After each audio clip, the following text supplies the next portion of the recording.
Assalamu alayka ya Rasulullah, assalamu alayka ya Habiballah.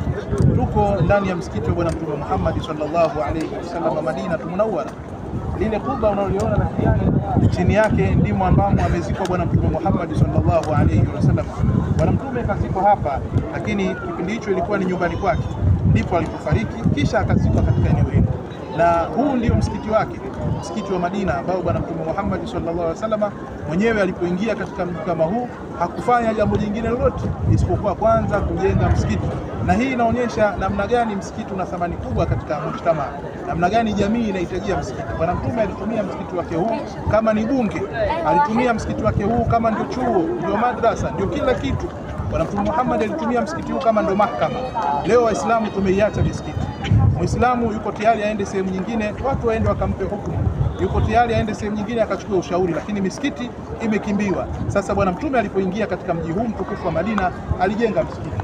Na ndio huu hapa msikiti wa Bwana Mtume Muhammad. Hakujenga hivi, ilikuwa ni makuti na udongo, lakini baadaye walikuja viongozi wakafanya maboresho mpaka leo umekuwa ni msikiti mkubwa. Na hawa ni Waislamu pamoja na madhehebu zao tofauti, wanakusanyika maeneo kama haya kuja kuzuru na kuswali katika msikiti mtakatifu kama huu.